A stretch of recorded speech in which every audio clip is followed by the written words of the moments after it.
Hello and welcome to Media MD, the podcast where every fortnight we prescribe each other a piece of media that we have somehow missed. I am Reuben Morehouse. And I'm Elliot Debold. And this fortnight we actually are doing something a little bit different. We have a special guest with us who is James McAnespy from the Ecumenical Matters, the Father Ted podcast. Hi guys, how are you? All right. Good. So you're here to talk to us about a piece of media that we have somehow missed, Father Ted. Yeah, that's right. I don't know how you've got this far in life without having ever experienced Father Ted, especially in Australia. Yeah, so as our listeners may be noticing, there's a bit of accent difference here. Maybe it's a bit of a British thing. I mean, you were talking to me a bit about it before. Graham Linehan, yeah, so he's this was pretty much their first major comedy breakthrough. Graham Linehan and Arthur Matthews. The show ran from 1995 to 1998, but Graham Linehan went on to do Black Books after this, and then the IT Crowd after that. And he's he's still working in theatre and in TV shows and everything. But he's probably my favourite writer. So I mean, this is where they really sort of nailed it on the head. So I'll have fun chatting to you about it in a second. So I have heard of.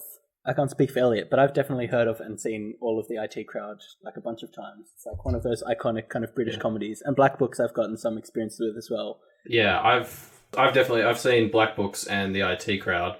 And I think like Father Ted may have been on a bit when I was younger. I think it's one of those, it gets aired on the ABC here in Australia every now and then, but I haven't really seen it before. Well, as you say, I mean, IT Crowd got much more mainstream success, both here and probably in Australia, but also in America, definitely. And Black Books, again, it was sort of a bit more mainstream than Father Ted. Having said that, though, if in Ireland, it's part of the Irish historical canon at this point. You know, it's you go anywhere in Ireland, and within about half an hour you'll see some reference to Father Ted on a street sign or something. It really is just huge over here. I had no idea. I got a question for you, and I feel like the fact that you host a Father Ted podcast might be a bit of a spoiler to the answer of this question. So you would say that Father Ted is the best of the shows that he's done? Yeah, I would actually say that Father Ted is probably the best sitcom of all time, and I don't say that lightly, or don't say that as sort of a fanboy thing. It has hit so many cultural touchstones, and it's hit so many comedic touchstones. It's gone through the generations. Like it's, as I said, it went from 95 to 98, so it's over 20 years old now. But people are still watching it in their droves. I do as well as host a podcast. I also do a sort of improv tribute show to Father Ted, and it sells out in months in advance. Oh wow! In pretty big venues like it. And everyone, will know the characters. They'll be able to know the lines for you. I just finished the top 5 episodes to wrap up my podcast there last week, and the response has been absolutely huge. People just want to know which episode other people think is their favorite. Yeah. Wow. Okay. So there definitely has to be some kind of cultural thing that we've missed, Elliot, because I hadn't heard of Father Ted until I started talking to you, James. Really? Right. Okay. It seems like it's this huge touchstone. Yeah. Yeah, so why don't the characters that everyone seems to know and love, why don't we talk about what the show's about? Yeah, so it's 3 priests are sequestered on an island off the west coast of Ireland. Sorry, that's probably a bit confusing.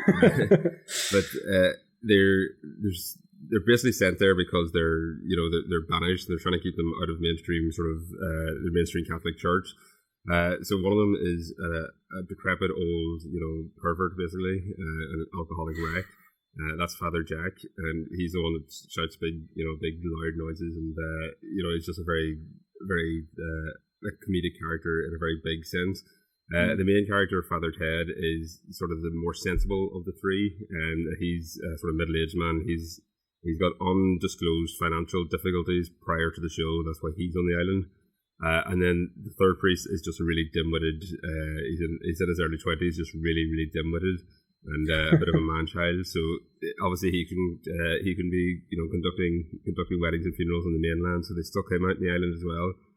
So it was a great sort of setup for these 3 priests on an island, which is a funny instance in itself. But of course, they can do whatever they want with the island. Then the island's just populated with weirdos and freaks, and just a completely sort of separate parallel universe to the rest of the world. Okay, so it sounds like you would say the strength of Father Ted is these kind of unique, quirky characters interacting with each other. Probably, yeah, and the wit of the writing as well. I mean, in the late 90s when this came out, Ireland was sort of emerging from being a very, very conservative Catholic country, and Father Ted came along and just sort of pierced all the reverence that went along with priests and everything. And it came along and it sort of made priests more human, if you want, by just making them funnier. They had to sort of be careful how they trod, and obviously there was also this thing of the pedophile priest scandal that was coming up, but they also had, they didn't really ignore, but they didn't hit right on the head, but they had it sort of on the nose with the writing and everything. The writing was very sharp, it was very satirical. I'm curious now that you've been talking about it and talking about how it kind of came at the perfect cultural place and time in history, especially as Ireland was emerging from this kind of Catholic era. I wonder if any of that cultural impact is going to be lost on us simply because we are Australians so divorced from that perspective.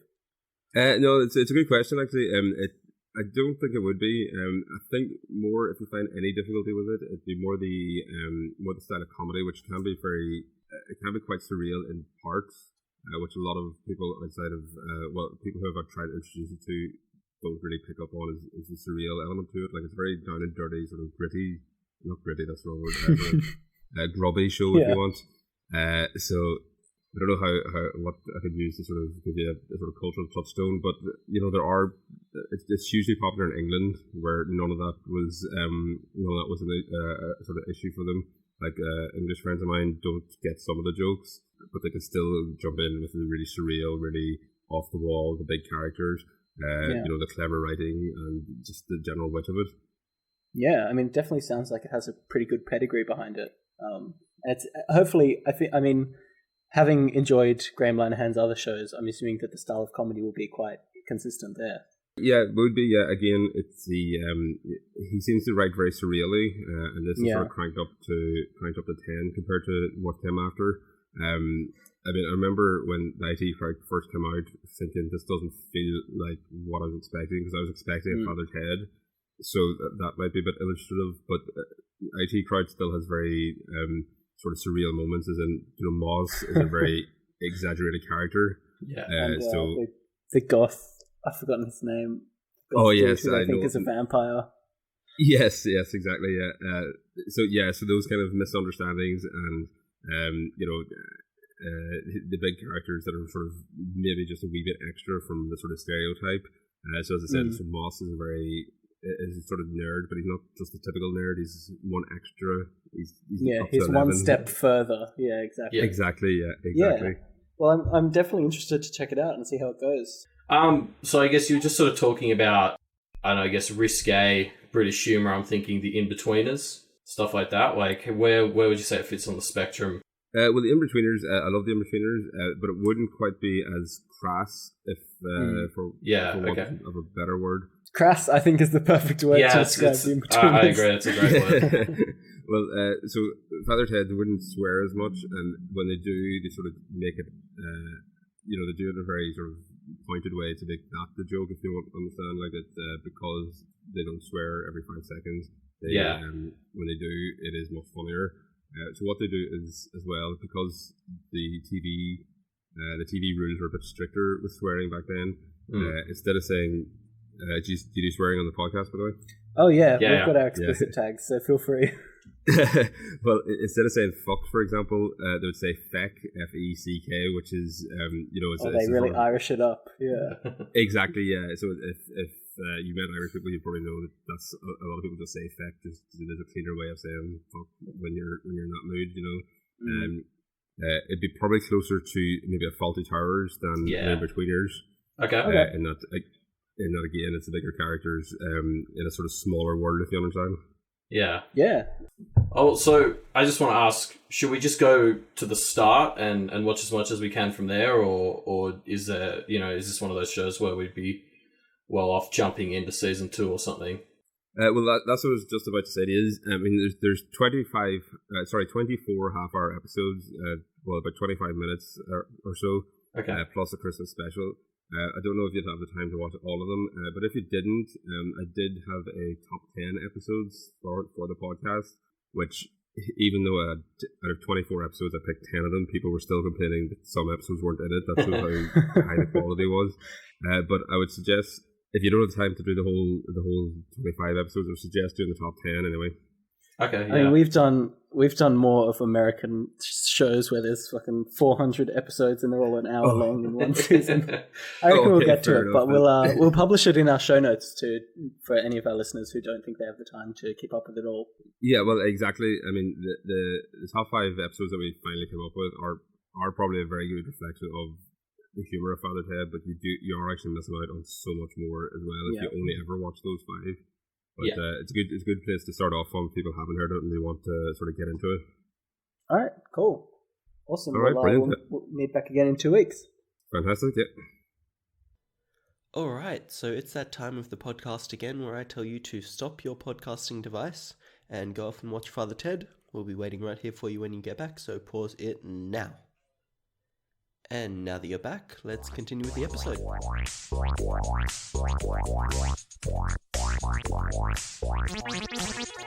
And we are back 2 weeks later. 2 weeks of intense Father Ted watching later.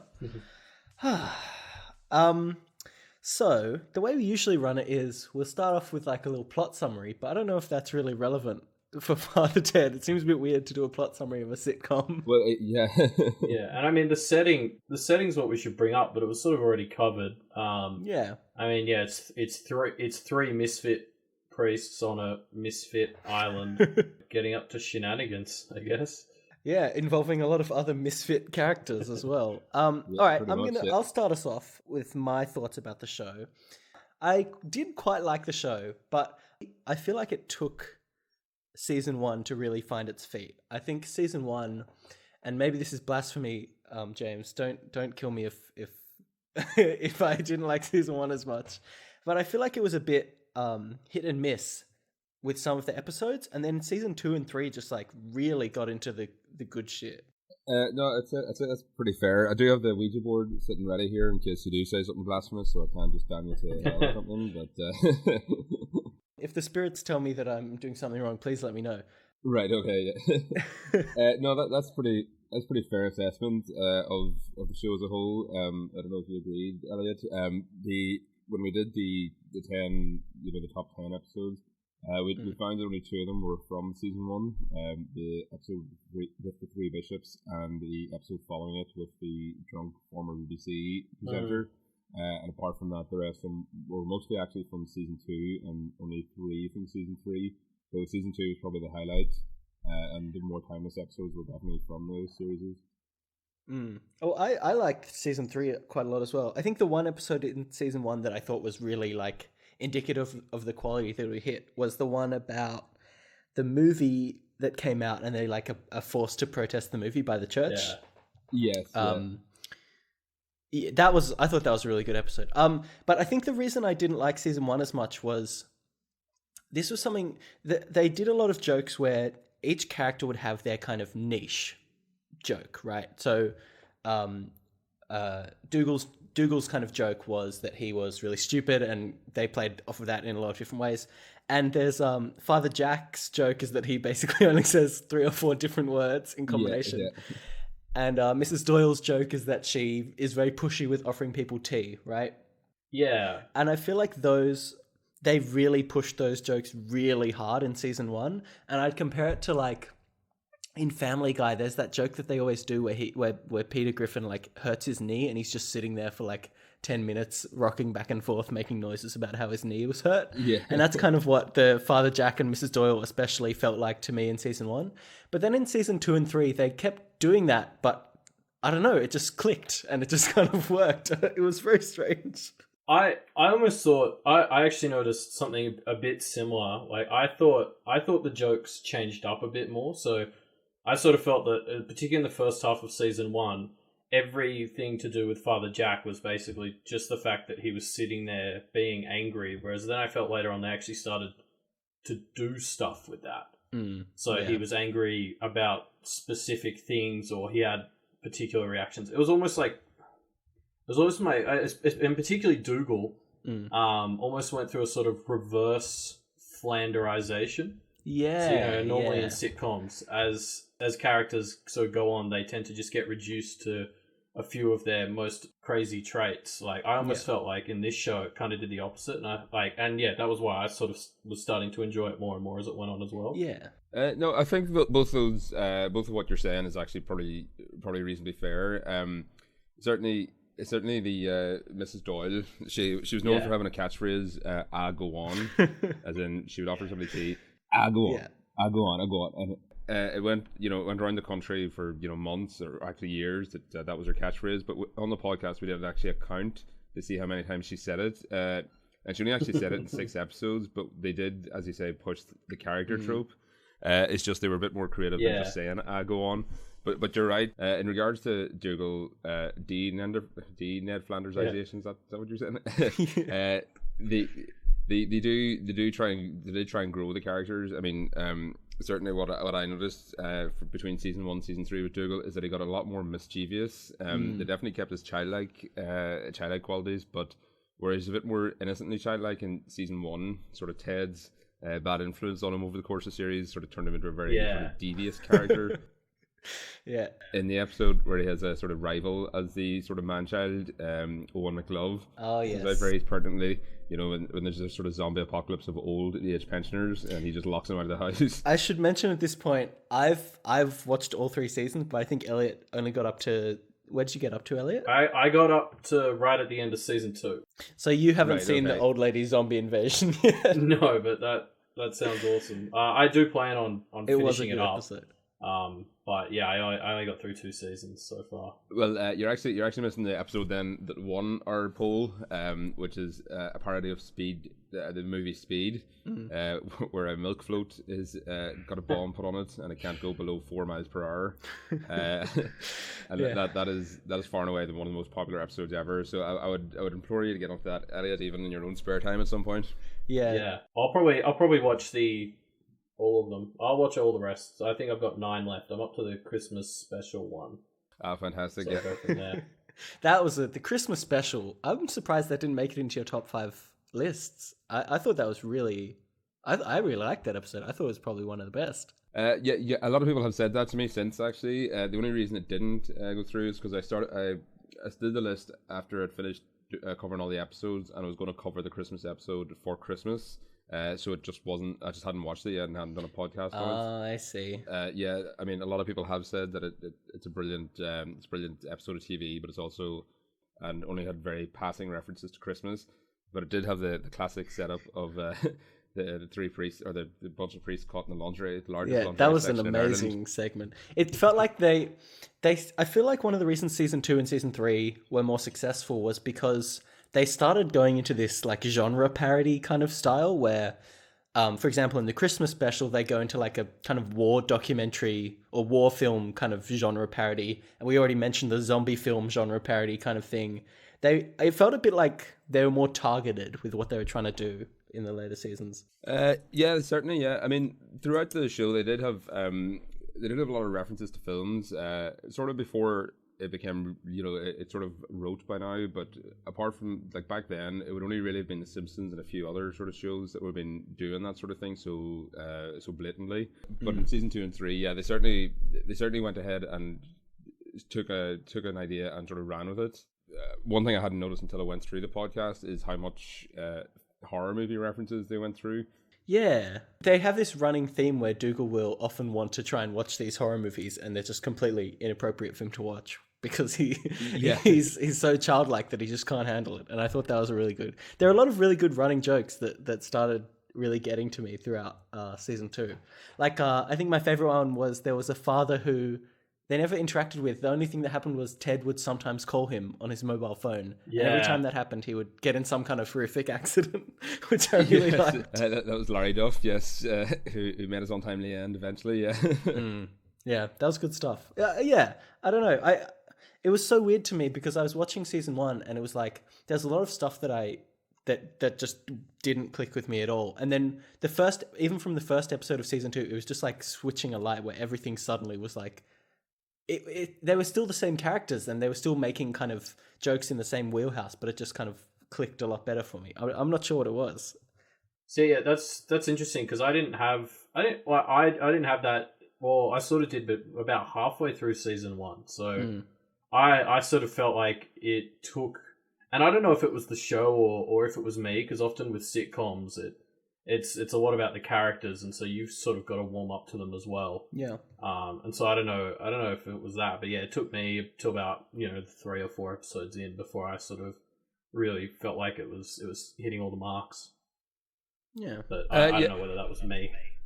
No, I think that's a reasonably, as I said, that's a reasonably fair assessment both of you have had. It is, there's a bit more, you have to sort of replace yourself or your thinking a wee bit more, and when you do, you're a bit more amenable to what's happening. Then it is, like as I said, it might be a bit harder to get on board with it. Yeah, I feel like Ted's character in particular is one that is a bit more layered than you would first expect. I mean, he's on this island because he was punished for some kind of unnamed financial fraud, right? And that comes up a lot, but he's actually quite good at his job and quite a respectable person at times, and then at other times he's like a total shitbag, which is great. Like, there are times where he'll give really good sermons or he will do things really competently, like in the Christmas episode where he kind of navigates the PR hurdle of all these priests being stuck in a woman's lingerie section in a department store, and he handles it really competently. And then there's other times where he'll save someone who is suicidal, and then it's kind of revealed that he only really did that to get $20 off of him that he owed him. So it's very bizarre. I feel like his character has a lot of weird layers and kind of strange motivations that are really interesting to watch. Yeah, well, certainly. I mean, there was the financial fraud, as you mentioned. The running line was the money was only resting in my account. And immediately everyone, like, if you said that in Ireland, everyone immediately know what you're chatting about, just saying that line. Yeah, so Ted was generally motivated by greed and just to a certain extent, but not a great one, like lust as well, which are obviously all no-nos for a priest who's supposed to be preaching, a higher, a higher form of living. Yeah, that kind of applies to all the priests on Craggy Island. Dougal has a lot of jokes where he is talking about how unbelievable and ridiculous Catholicism is on the whole. Yeah. Well, there's the one with the 3 bishops where he converts the bishop to atheism, and the episode ends with the bishop just like leaving for India, like on like a hippie party bus kind of thing. Yeah. I think by the end of the series, Dougal really quickly became my favorite character, just because of his kind of like childlike naivete and like mischievousness, combined with just like the fact that he was just kind of a good dude and just wanted to try and do the right thing. Yeah. Before we go too off topic, I reckon we should we should wrap it up and do our ratings for Father Ted. Yeah. I guess my summary is just like, I don't know, I really liked it. Season 2 and 3, it was like basically nonstop making me laugh. Even with just these completely absurd things like Dougal playing, at one point Dougal plays a record that's just sound effects, and these kind of sound effects play over this entire scene. And it's just like, just bizarre stuff that's really, really funny, even though I don't know. Although I didn't like season 1 as much, I felt like season 2 and 3 really redeemed it. So I'd give it like a 7.5 or an 8 out of 10 for sure. What do you think, Elliot? I think the same. Obviously, from the sounds of it, like I haven't seen season 3, but it sort of sounds like that's a huge part of it as well. So I was going to give it, it's like 7.5 probably. Very tentative. I also, I often sort of like to compare it to other things, and the comparison's definitely here for the later works, so like IT Crowd and stuff. Like, oh yeah, for sure. Dougal. I thought Dougal was very reminiscent of Moss in a lot of ways from the IT Crowd. Although Moss is a bit more savant and a bit less idiot in a lot of ways. I think, but often Moss's humor was built around how oblivious he was to social cues and stuff, and there was there was just as much of that with Dougal, as well as just his raw stupidity. True. But no, you can definitely. It's interesting going back and watching this, being a big fan of things like the IT Crowd, and you can see the influence this sort of had on the later works that they did. You can definitely see the roots. I'd say for people wondering whether they should watch it or not, I mean, definitely do, especially if you're a fan of like the IT Crowd or Black Books or some of Graham Linehan's other works, because it's very reminiscent of that for sure. Yeah. Cool. And thus the curtain closes on another episode of Media MD. Don't worry, guys. Don't be sad. We'll see you next fortnight. We'll still be here, just on your phone, waiting to push that upload button or whatever we do at Media MD. I got a bit sidetracked here. We're Media MD. Hi, nice to meet you. We have a website if you want to come engage with us, which after listening to that, I don't know why you would, but if you want to, it's at www.mediamdpodcast.com, and you can send us an email. You can check out our Twitter or our Facebook. I think we're up to 1 follower now, so that's pretty good. We're really getting up there. No, we have more than 1. Don't worry. I won't say how low it is because it is quite low. But it's slightly, it's a tiny bit higher. You're close. Okay, 4. Well, I'm just going to pretend that we don't have 4 followers on Twitter because that breaks my heart. What are we talking about next week, Elliot? Next fortnight? I've already forgotten. Oh, the Adventure Zone. Yeah, so next fortnight we'll be checking out the McElroy Brothers show podcast thing, Dungeons and Dragons comedy thing called The Adventure Zone. So nice. Check that out if you want, and meet you back on your phone in 2 weeks. See you then. All right, that one got a bit away from us, didn't it? All right, let's stop the recording.